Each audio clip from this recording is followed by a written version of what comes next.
Bonjour, dans cette capsule, je vais parler avec vous de circuit électrique. Tout d'abord, si je veux avoir un circuit électrique, j'ai besoin ici d'avoir une pile. Une pile, c'est un peu la source de nos électrons. Le but, c'est de permettre, par un moyen aux électrons qui sont d'un côté, aller d'un côté de la pile vers l'autre côté de la pile. Pour ça, on va utiliser simplement des fils. Il faut permettre une occasion pour que ce courant électrique-là puisse partir de la borne positive vers la borne négative.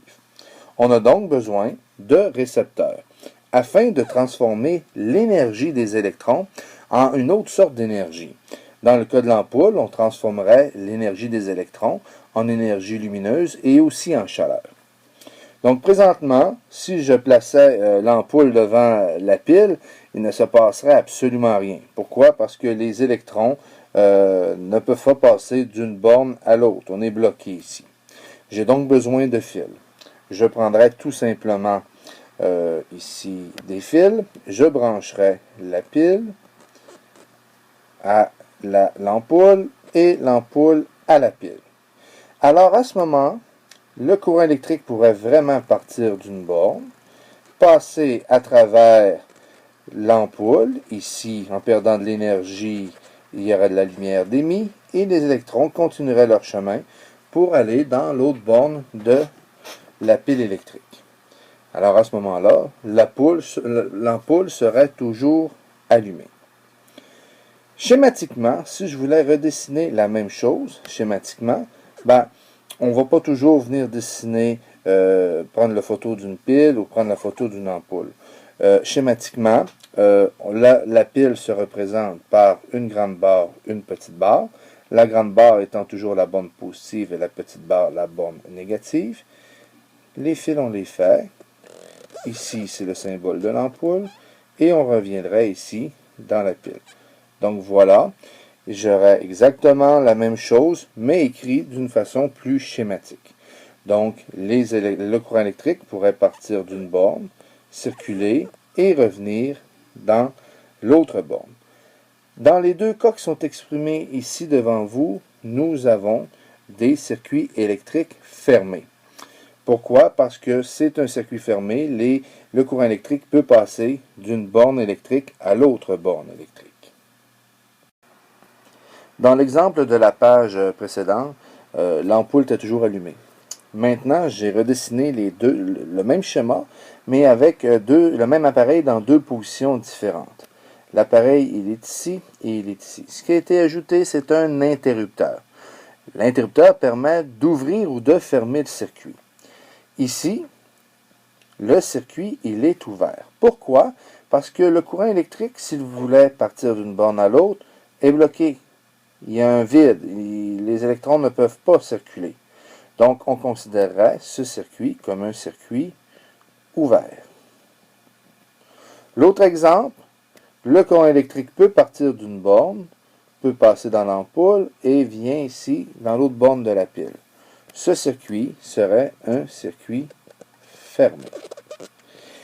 Ce qui est spécial, et ce sur quoi il ne faut pas aussi se tromper, c'est que lorsque le circuit est ouvert, l'ampoule n'est pas allumée. Et lorsque le circuit est fermé, eh bien l'ampoule, elle, est allumée.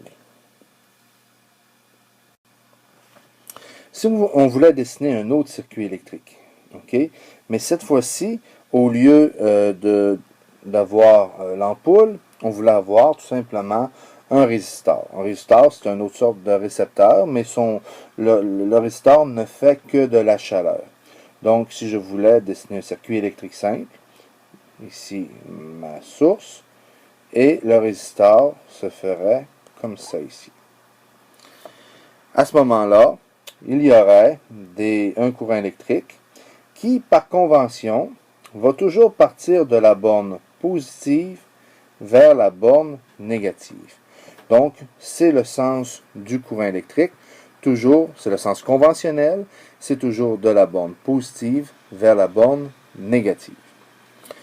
Maintenant que je sais que je peux connecter des récepteurs, des résistors ou des ampoules, il y a plusieurs façons de connecter ces récepteurs-là. Je vais dessiner les deux façons de faire et vous allez remarquer tout de suite les deux différences qu'il y a pour les connecter. La première façon, c'est ici ma source. Je prends deux résistors et je les mets comme ça. Voilà mon premier circuit. Mon deuxième circuit, ce serait de prendre toujours ma source et ici avoir mon premier résistor et ici avoir mon second résistor. Ce circuit est donc un circuit que l'on appelle un circuit en série et l'autre, c'est un circuit que j'appelle un circuit en parallèle. Le circuit en série n'offre qu'un seul chemin au courant électrique. Les deux résistors sont un derrière l'autre. Donc, le courant électrique n'a qu'un seul chemin et tout le courant électrique qui passe dans un résistor va passer nécessairement dans l'autre résistor. Tandis que dans un circuit en parallèle, vous allez me voir, je ne vais pas toujours écrire le mot parallèle, souvent vous allez me voir écrire deux barres parallèles comme ça pour l'exprimer. Eh bien, dans le cas d'un circuit en parallèle, ces deux résistors-là, qu'est-ce qu'ils partagent, qu'est-ce qu'ils ont en commun?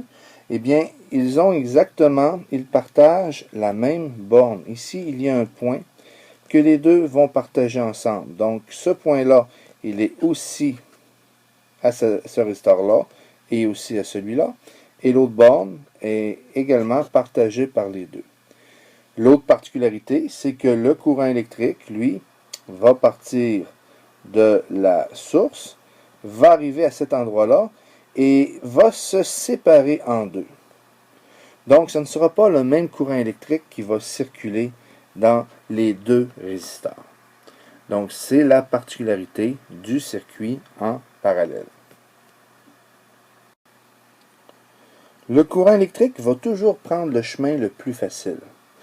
Donc, je vais vous parler un peu de ce qu'on appelle le court-circuit.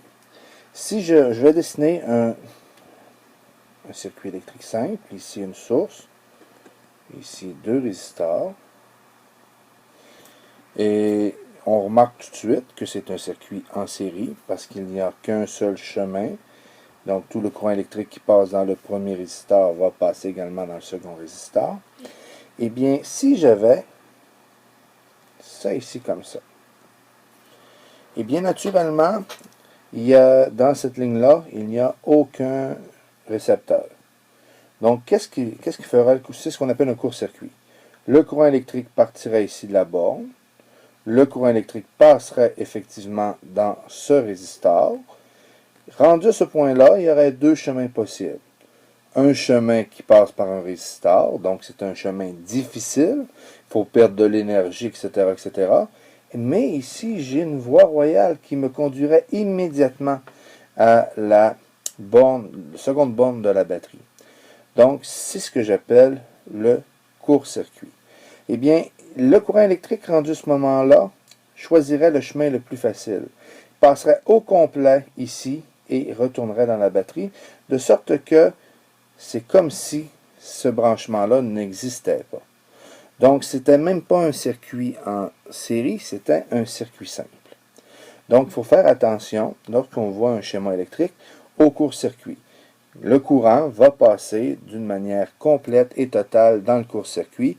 Le courant électrique va toujours prendre le chemin le plus facile. Pour terminer la capsule, deux exemples. Posons-nous la question, est-ce que ce sont des circuits en série ou des circuits parallèles? Regardons le premier ici. Le courant électrique passe dans ce résistor-là. Ah, ici, il y a un choix. Ou bien on passe dans le résistor, ou bien on a un chemin direct. C'est ici un court-circuit. Donc, finalement, c'est comme si ça ici, ça n'existait pas. Donc, c'est comme s'il y avait un seul et unique fil qui continue ici et on passe. Est-ce que c'est le même courant électrique qui passe dans le résistor ici et qui passe là? Oui, c'est le même courant électrique. Nous allons donc dire que c'est un circuit qui est en série. Maintenant, si on regarde l'autre schéma ici, eh bien, le courant électrique arrive ici. Oh, il y a deux chemins possibles. Est-ce que c'est le même courant électrique qui va passer dans les deux résistors? La réponse, elle est non. Ce sera des courants électriques différents, puisque le courant électrique initial va se séparer en deux. Donc, nous allons dire que c'est un circuit qui est en parallèle. Alors voilà pour les circuits électriques.